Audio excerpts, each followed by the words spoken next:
things that we play as Mexico here. The new naval changes may not be quite as relevant because we don't have that much of a navy right now. Although later in the game, you know, once we've taken over all of North and South America, then things may be a wee bit different. So the big thing with the naval stuff is the way that fleets and task forces are now organized. And yeah, this is really not a good example. Let's say we took this task force and we split you. Yeah, we split this task force in half. So we have one fleet which has got 6 ships, and each task force, the two task forces in this fleet, have 3 ships each. We've got a heavy cruiser and 2 destroyers in the first fleet and 3 destroyers in the second. And then as a fleet as a whole, what we do is we can identify regions. So each task force can have a different job. So we could have, say, for example, we could have the destroyers have a patrol job. They're quick, they're agile, they can patrol around and look for stuff. And then the fleet that's got the heavy cruiser, as well as 2 destroyers, we could put you on something like Strike Force. So if the Strike Force will just stay parked, they will not burn any fuel, they won't do anything. But once an enemy fleet is spotted, perhaps by our destroyers, the heavy cruiser task force will go out and try to engage along with everything else. Once you set a job, it automatically sets sort of the closest port, but then you can go and right-click more stuff. And you're no longer limited to just 3 things. You can go ahead, well, except I don't have range over here, but if I had range, here, I could, you, and I can just keep going. You can add more things to the list now, because the way task forces work is quite a bit different. Now, I think in practice, probably just something like this, our coast and maybe the coast of some of the people we might attack soon, might be something we would do. That being said, for now, I think I'm actually quite happy to just tell these ships to just hold and not do anything. Because, what would they need to do right now? We ain't got nothing for them, and it would burn fuel. So, music is too loud. Thank you very much. I'll bring down all the effects and bring down the music volume a little bit more beyond that. Oh, it's still showing up as loud. My personal speakers must be turned quite low. We better now, or do we need another adjustment? Okay, so what I should do is I should make sure to turn up my own speakers a little bit here, so I get a bit of a better sense of the sound. All right. And yes, you can train the Navy as well. So we can hit the training button here. The Navy will do naval exercises. And by doing that, we will get naval experience. There could be a little bit of damage as the ships get into some training accidents and things like that. It will also burn fuel to do training. But it might be worth doing just to accrue a little bit of experience right now. And really, we're not doing anything else with the fuel. So, fuel, big mechanic. Fuel is part of the free patch here, as well as, I think, the way these naval task forces work now is part of the free patch. Fuel is something that automatically gets made from oil. You can't trade fuel, but it gets automatically made. You can build extra oil refineries if you want to be able to make more fuel more faster. There's also a set of technologies over here that gives you more fuel per oil and more fuel gain from refineries as well. So things can happen a little bit quicker for you if you need more fuel. Basically, it's ships on the move, planes in use, as well as like motorized and mechanized and tanks that are currently on the way. If they're just sitting around, they don't use up fuel passively, but otherwise they do. You can increase your possible stockpile of fuel by building fuel, are they called depots?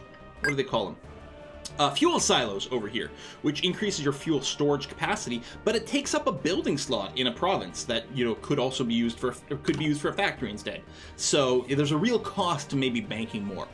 As Mexico, we're really not going to be too worried about fuel early on, and if we do successfully invade the United States, we're gonna have crap tons of oil over here, and that'll be kind of interesting to see how it goes.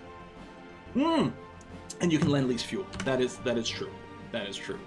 All right, let's talk about the national focus tree of Mexico over here.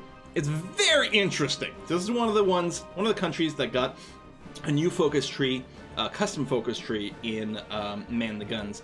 And what's interesting about it is that with a couple of little exceptions here and there, there's not like a part of the tree that's just communist and a part of the tree that's just fascist. There's sort of a little of back and forth. Like, there's the red shirts over here, and, you know, the communist revolution, obviously communist.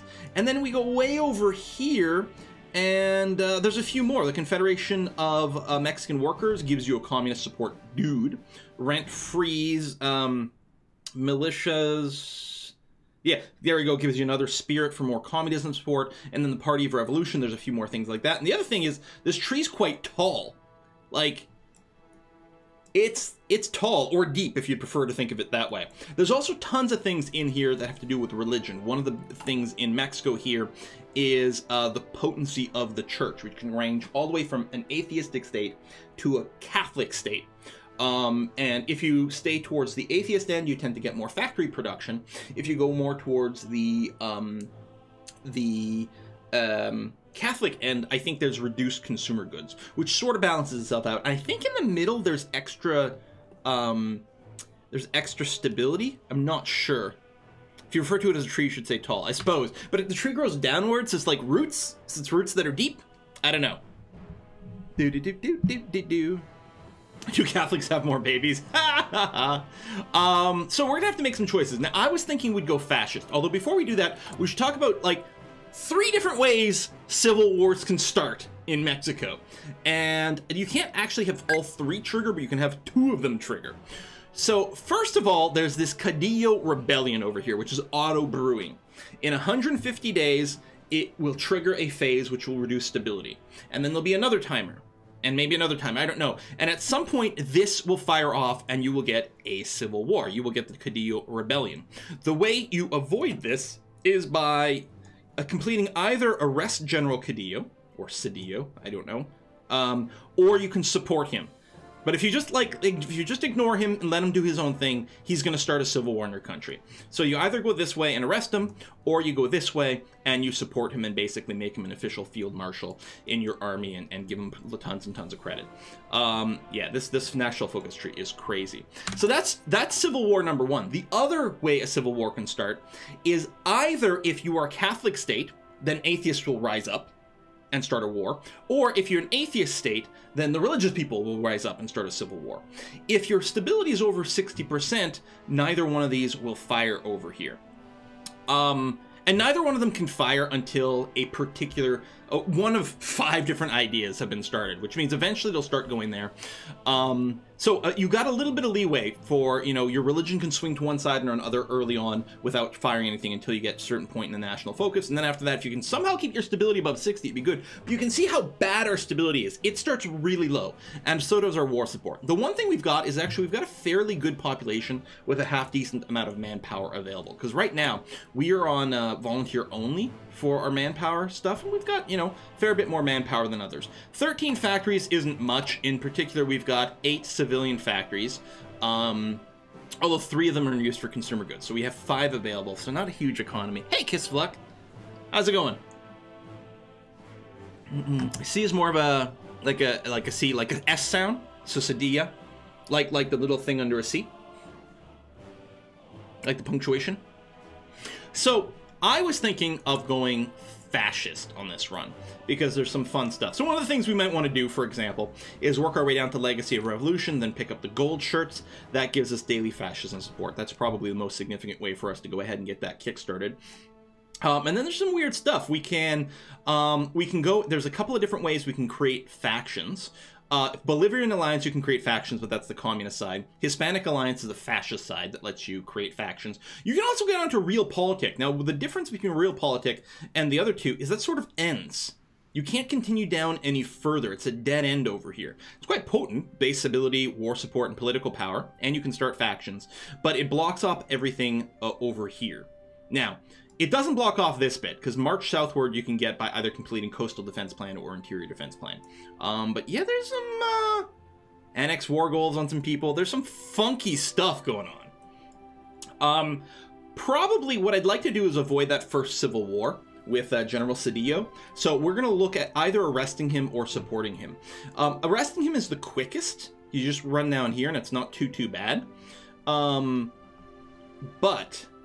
I think I'm going to go down the right-hand side over here. We're going to liberalize the banking sector. And then we're going to go down to end land reform over here. So we lose stability, but here we get some building slots, and then we get some of our stability back. Well, the stability's coming back because we're burning off the Codillo tensions. I guess Codillo because it's C-A-O. Maybe hard? I don't know. Maybe it's still Codillo. This gives us more recruitable population, which is kind of nice. Does anything lead into real politics? Looks like it has no prerequisites. Yes, it does. You need one of these two. There's a little dashed line over here. You need either the support Spain's lowest or the Falangist veterans. Interesting. You can get refugees from the Spanish Civil War over here. It raises the popularity of both fascism and communism. And it's got to be done before January of 1940, so, you know, we can't dawdle too long. CA is like a ka sound. Yeah, that's what I thought. So it's like Codillo and Cedillo? They're pronouncing these two differently? I don't know. We'll probably just be completely random along the way. Anywho, we'll go ahead and pop the National Bank to start off with. Lots of these focuses are 35 days, so they're pretty fast. In terms of our military, we've got kind of a mixed bunch. We've got a bunch of these Brigada Agrarista, whatever. There's like, you know, we could rename these guys. These are sort of just your garrison type troops. Which I often go and just give to this sort of pawn symbol. They're good, like, they're really lightweight, but they can hold, like, a long line, like, relatively weakly. So, you know, we've got them, and then we've got our infantry division. So the garrisons over here are 3 infantry brigades, or battalions, or whatever. I never remember. And the regular infantry over here has got 9 for 18 width, which is a little awkward, but we'll be making some adjustments to these things later on. They do also have the support artillery company over here. Then we have a cavalry division, which is 6 cav, and the artillery, which is kind of interesting. We have no equipment. In fact, like, we have negative infantry equipment at the start, which is a little bit rough. What I'll probably do is put the garrison troops on the border. It just so happens, I believe there's 15 provinces along the border here, and there's 15 garrison troops to start off with. Actually, you're supposed to be here. And so kind of convenient. We'll just keep an eye on the Mercans, although we don't need to do that early on. Because we're going to do some stuff with America, but that will definitely be a later kind of thing. Maybe we'll just go ahead and merge you up, and that's going to be okay. Because really our first thing is going to be, we're probably going to go for Guatemala fairly quickly. And see what we can do. Let's get you in here. We'll assign a field marshal. So we've got Field Marshal Lazaro Cardenas, which I'm not going to pronounce correctly, so I'm not even going to try. At this point, it's going to be fine. We've got Helio over here, who's an infantry leader, so he's got 100% bonus XP for infantry, which is kind of nice. This Field Marshal actually does have some ability to grab some extra upgrades here, but it's going to take us command points to do that. So we're not going to do that. Reclaim Texas? Yeah! We're going to see what we can do, in particular because all damn dare oil in Texas. I mean, if we take Texas, we've got all the oil we'll ever need. And one of the things in the United States is the sooner you hit them, the better, because it takes them a while for them to get their war machine up. And then once they do, they just, like, can produce so much. On the other hand, they don't have unlimited manpower. And, you know, sometimes you can just sort of defend, and just drain their manpower, which tends to be a pretty good way to do it against the AI. So we can't justify war goal right now because we don't have enough world tension. We need 50% world tension. However, we're going to be able to make a change on that at some point. And in fact, we'll be able to declare war well before 50%. We only have 2 technology slots. Womp womp. That's really poor. That's really poor. And we don't even start with anything in industry research for us. Like, if you compare, like, if you start with the UK, they have a bunch of this already researched and a ton of electronic engineering as well. It's really bad. I will go ahead and get started in electronic engineering for the faster research boost, and I will go and get started in industry a little bit, so that, so hold on, we can start construction right away. Do that to construct a little bit faster. So with our 5 civilian factories, what I'm going to do first is I'm going to get some more civilian factories going. And you can tell our infrastructure is really bad here. The best we've got is in Mexico City, and it's only 50%. And you get a construction speed penalty because of infrastructures. But I'll queue up a bunch of 3 civilian factories over here in Veracruz for now, and then we'll see what we want to do after that. For some of this war stuff, we may also want to get some infrastructure down here so that we've actually got enough supply for our armies. They'll be fine just standing there, but we'll see. No divisions in basic training. The thing is, right now, because we don't have any equipment, it won't get trained anyway. But I guess what I'll do is I'll have you auto deploy and ready to join this front whenever, you know, we get some stuff. I'll just put one in here to just get rid of the warning. We're a little shy on resources, but certainly not enough to trade for, plus that would take up some of our civilian factories, which we don't want to do. Build a ton of forts on the Mexico-USA border. We may, in fact, do that. We'll see. More research slots. We'll talk about that in a second, Jorlum. That's an excellent question we should definitely discuss. Shout out to Natalie, who just contributed to the Whiskey and Chocolate and Iron Brew Fund. Salut Quill18, comment va ton français? J'ai vu une de tes vidéos qu'il y a 4 ans où tu parles français. J'adore ton accent. Merci beaucoup, Nathalie. Yeah, my French accent is pretty bad because I'm out of practice with French. Like, it's my first language. I didn't speak English at all until I was like, I don't know, 4 or 5 or 6 or something like that. But I'm super out of practice with it. And the Northern Ontario accent is very much like, again, when you compare it to like an English accent, it's like, think of like, I don't know, Southern U.S. accents, or I don't know, like a Yorkie accent or something like that. Like, it's distinctive and amplified because of my lack of practice. Okay, so we had a great question. Where are the extra research slots in the focus tree for Mexico? Well, there's 2 different ways. You can go the rural schools here or the Científico Camarilla over here. These are both 1 research slots, but they're mutually exclusive. But so you get 1 here. In addition to that, you've got either state education or church schools over here, which are also mutually exclusive this way. And I think there's another. That's not a research slot. It also boosts daily democracy, but it does give you a bonus of 3% research speed. We might go and pick this up regardless of what we're doing. Maybe we'll wait until we become fascist or something like that, and then do this. The daily democracy support won't kill us. And then we've got the research, which is going to be pretty good. And, you know, women's suffrage is a good thing. Oh, yeah, over here. Yeah, television innovators right here is another research slot. Not the engineering school, but this one is. And I think that's it. I mean, that would bring us up to 5. So we can get 5 research slots. It just takes a little while to get everywhere. But what we'll probably do is we'll probably go down here, support General Cedillo, and then maybe what we'll do is come down this way and pick up the research slot. Strike breaking will give us 10% more factory output. Hey, we're fascists. We're not communists here. Urban development for the infrastructure, which is going to help our production a lot. We should also look at the ideas that are in. We've got Callistas running right now, which is minus 20% political power, minus 10% construction speed. This will go away with our natural tree. We've got the church, which will alternate in its effect.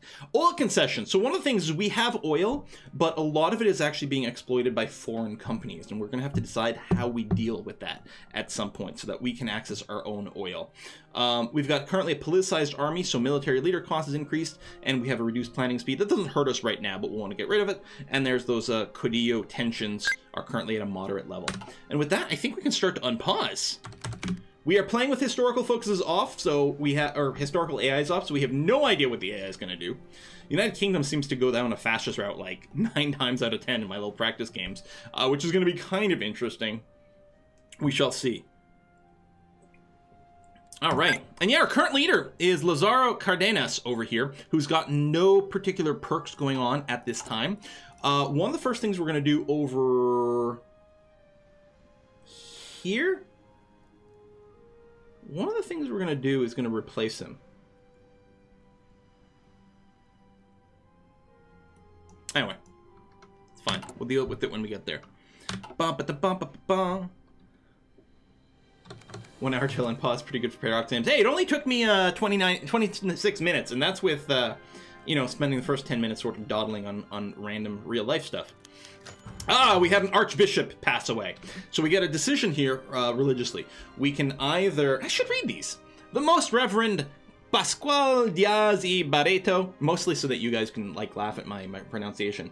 Archbishop of Mexico City has passed away today due to colitis. He was 59. His legacy is one of hardline opposition to the socialist policies of the government, together with attempts at a compromise towards the end of the Cristero War. His successor is Luis Maria Martinez, a social reformer and personal friend of President Cardenas. The successor was probably selected by the Pope to ensure continued peace between the church and government in Mexico. So we can either say, RIP, rest in peace, This will replace weak church with assertive church, which increases our stability, although we would lose factory output. Like, we'd lose our current bonus to factory output. Or you can say burn in hell traitor, which would lead us to the atheist state. Lose stability, but even more factory output. I'm going to go... Everyone wants burn in hell, because it's funny. However, I'm going to go for a fascist Catholic state, is what I want to do. So we're going to say RIP over here. We might occasionally take some decisions that send us the other way, but there's going to be a fair amount of that. Steer me into a newt! Burn the witch! So, yeah. 27% stability now. But we got the assertive church, so we get the 5% bonus there. So we've gone up a little bit. But yeah, it's still really bad. And our poor stability is tanking our political power gain, our factory output. Like, we have so few factories, and we're getting such a penalty to it. It's cool, man! You should totally invade Brazil just for the lulz. Also, it's a cider fund. Ooh, yeah, they have a lot of ciders here. So it's the whiskey and chocolate and iron brew and cider fund. Getting a little bit bigger. Yeah, we'll see what we're gonna do about this. We've got some things that we can do. We can start like a faction of like sort of I don't remember what the name of it is, but you know, sort of like a Latin American faction. It's entirely possible. I mean, we'll certainly, you know, kick some ass before we do that. For now, we'll leave these guys here. Do we want to do any training? Actually, our troops are fairly well done. We could replace a bunch of these garrison types with true infantry, but actually, I think we're going to want a lot of garrison military. Like, this long border over here, we don't need to, like, hardcore defend it everywhere. You know, if we start some crap with America, we could have, like, sort of garrison-y type troops in the middle here, because there's very little supply. So the U.S. isn't really going to be able to mount a ton of people over here, especially these mountains and deserts and stuff. It's really bad. Then over here, we maybe get a bit of a focus. We could put some, like, mountaineers or something like that to, like, run up the coast. And then over here, you can make, like, a run into Texan territory with, like, our stronger troops. Maybe some, like, very fast-moving units. Either we can use our cavalry, or maybe we get some, like, light tanks and mobilized infantry-type units to just come in here and, like, do little circlements and things like that. Might be a possibility. Just punch through and then wrap around. There could definitely be some strong stuff. Okay, so we finished the National Bank here, which doesn't do anything by itself. It does give us an industrial concern we can choose, which would give us a industrial research speed boost, as well as a discount to changing economy laws, which usually I only do once, so it's not a huge deal. There is... so that's industrial concerns. So this unlocks the Banco de Mexico over here. There's a few others that are kind of sexy. This one costs 75. The others are all 25 here. So some various research boosts, trade laws. This one's kind of nice. So research, and infrastructure discounts. And then finally over here, electronics research speed and a discount to aircraft, tank, naval, and materiel manufacture. Now the material, I don't know what that means. Does that mean... does that mean, like, just infantry equipment? Materiel manufacture costs. What is this? Hoping someone knows. But I'm kind of like, that's pretty sexy. Material is military hardware. Support stuff? Maybe. Like, have we seen this word somewhere before?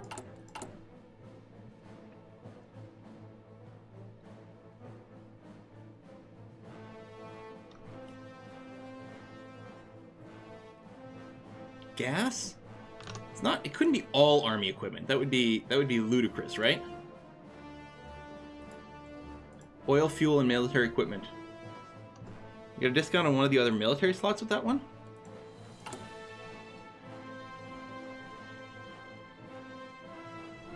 Oh, would it be a discount to the material designer?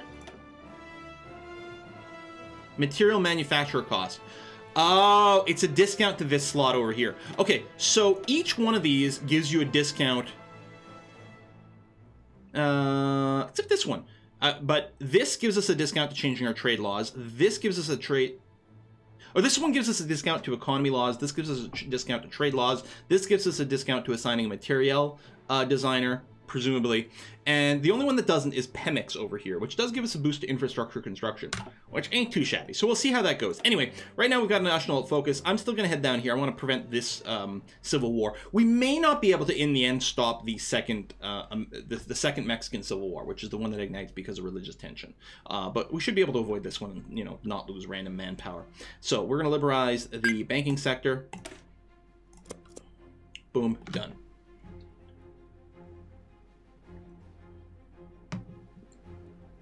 Ba-da-da-ba-bum-bum-bum. So we'll go up to speed 5.